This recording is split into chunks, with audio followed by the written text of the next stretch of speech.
नमस्ते प्यारे विद्यार्थियों, मेरे ऑनलाइन यूट्यूब चैनल पर आपका स्वागत है। आज हम बात करेंगे उपचारात्मक शिक्षण कार्य पुस्तिका कक्षा 9 के विज्ञान विषय की। इसमें कुछ कार्यपत्रक दिए हुए हैं। हम सबसे पहले प्रथम कार्यपत्रक दिया हुआ उसकी बात करेंगे, जिसमें विषय वस्तु है हमारे आसपास के पदार्थ और अधिगम बिंदु है पदार्थ का भौतिक स्वरूप। देखिए, पहला क्वेश्चन दिया हुआ है, प्रकृति में कौन कौन से पंच तत्व हैं। तो प्रकृति में पंच तत्व हैं वायु, पृथ्वी, अग्नि, जल और आकाश। यानी प्रकृति है वो 5 तत्वों से मिलकर बनी हुई है। इसमें वायु, पृथ्वी, अग्नि, जल और आकाश। आप साथ साथ लिखते जाइए। दूसरा क्वेश्चन है, पदार्थ के कण कौन सी ऊर्जा के कारण गतिशील होते हैं। पदार्थ के कण हैं वो कौन सी ऊर्जा है जिसके कारण गतिशील होते हैं। तो पदार्थ के कण हैं वो गतिज ऊर्जा के कारण गतिशील होते हैं। तीसरा क्वेश्चन है, कमरे के एक कोने में अगरबत्ती जलाने पर पूरे कमरे में सुगंध का फैलना कौन सी प्रक्रिया का उदाहरण है। यानी कमरे के किसी एक कोने में यदि हम अगरबत्ती को जलाते हैं और उसकी सुगंध है वो पूरे कमरे में हो जाती है, ये है वो कौन सी प्रक्रिया के कारण होता है। तो ये विसरण की प्रक्रिया है जिसके कारण होता है। विसरण एक ऐसी प्रक्रिया है जो अधिक सांद्रता से कम सांद्रता की ओर गति करती है। एक कोने में यदि अगरबत्ती जलाते हैं तो वहाँ उस सुगंध की सांद्रता अधिक होती है और वो अधिक सांद्रता से धीरे धीरे उस दिशा में गति करती है जहाँ उसकी सांद्रता कम है, अर्थात उसकी सुगंध कम है। चौथा क्वेश्चन है, पदार्थ अत्यंत छोटे छोटे खाली जगह से मिलकर बना होता है। तो पदार्थ अत्यंत छोटे छोटे कणों से मिलकर बना होता है। इसमें आपको केवल कण लिखना है। पांचवा क्वेश्चन है, अवसादन से आप क्या समझते हैं। देखिए, किसी पदार्थ का द्रव में मिश्रण होने पर कणों के घनत्व के आधार पर बर्तन के पेंदे या तली में बैठ जाना अवसादन कहलाता है। यदि अलग अलग घनत्व के पदार्थों का मिश्रण है, जैसे एक गिलास में रेत, पानी और अन्य हल्के कुछ घासपूस जैसे पदार्थों का यदि मिश्रण है, यदि हम उनको शांत छोड़ दिया जाता है तो पानी के ऊपर है वो घासपूस के छोटे छोटे जो कण हैं वो तैरते नजर आएंगे और रेत के कण हैं वो पेंदे पे बैठ जाते हैं। इस प्रकार की प्रक्रिया को हम अवसादन कहते हैं। छठा क्वेश्चन है, आटे में उपस्थित सूक्ष्म अशुद्धियों को छलनी से छानकर पृथक किया जाता है। पृथक्करण की इस विधि को क्या कहते हैं। यानी आटा छानने की जो छलनी है उससे हम जो छानते हैं वो कौन सी विधि है। तो विद्यार्थियों, इसमें सीधा इस क्वेश्चन में आंसर लिखा हुआ है कि वो छालन है या छानना है। आटे से अशुद्धियों को दूर करने की विधि है वो छानने की विधि है, उसको हम छालन विधि भी कहते हैं और छानना भी कह सकते हैं। सातवां क्वेश्चन है, पदार्थों के पृथक्करण की निष्पावन विधि से आप क्या समझते हैं, अपने शब्दों में लिखिए। देखिए, किसी मिश्रण से अवयवों को पृथक करने की विधि है अलग अलग करने की विधि है उसको हम निष्पावन कहते हैं। इसमें पवनों के झोंकों द्वारा मिश्रण के भारी अवयवों और हल्के अवयवों को अलग किया जाता है। ये वह विधि है जिसमें धान से भूसे को अलग किया जाता है या घास के टुकड़ों को या घास को अलग किया जाता है। इसमें हवा के झोंकों के सामने उसको उड़ाया जाता है जिसमें हल्के कण हैं वो दूर उड़कर चले जाते हैं और भारी कण हैं या धान है वो पास में गिर जाता है। इस प्रकार की विधि को हम निष्पावन विधि कहते हैं। ये था कार्यपत्रक 1।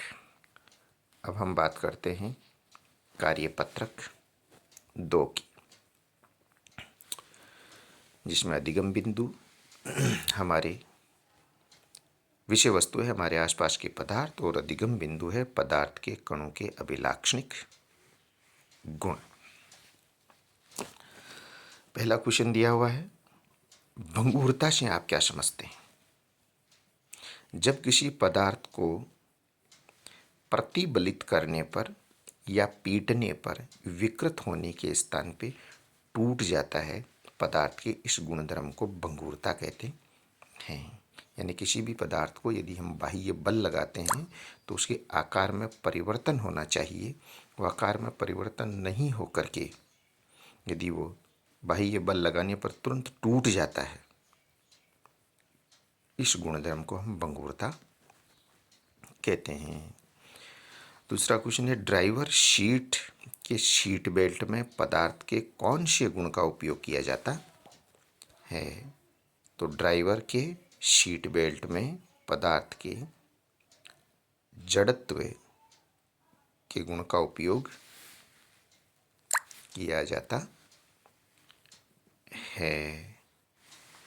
तीसरा क्वेश्चन है, जलीय जीव जंतु जल में रहने के दौरान किस प्रकार की ऑक्सीजन का उपयोग करते हैं?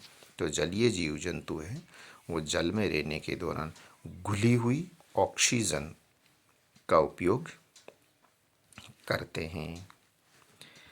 नेक्स्ट क्वेश्चन है, घुलित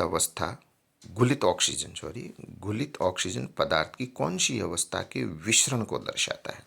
तो घुलित ऑक्सीजन पदार्थ की द्रव अवस्था के विसरण को दर्शाता है। नेक्स्ट है, एलपीजी का पूरा नाम है, एलपीजी का पूरा नाम है द्रवीकृत पेट्रोलियम गैस या लिक्विफाइड पेट्रोलियम गैस। नेक्स्ट है, पदार्थ के कण एक दूसरे को परस्पर खाली जगह करते हैं। तो पदार्थ के कण एक दूसरे को परस्पर आकर्षित करते हैं।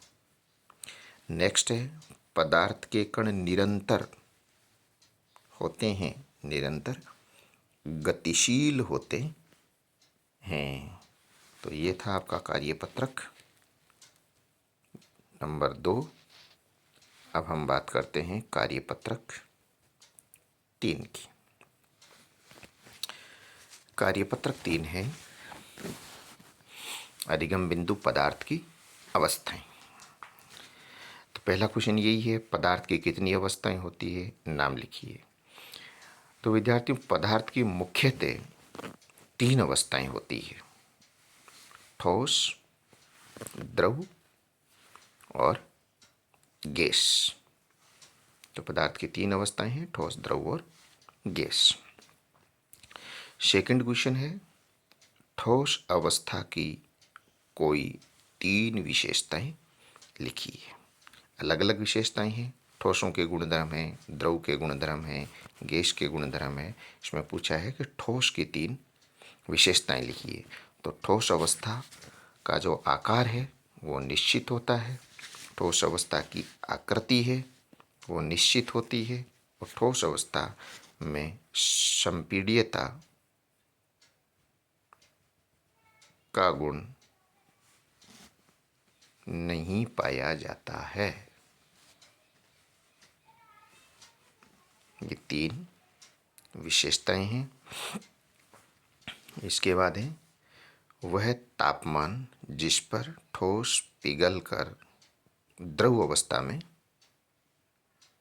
बदल जाता है क्या कहलाता है? वह तापमान जिस पर ठोस पिघलकर द्रव अवस्था में बदल जाता है वो गलनांक कहलाता है।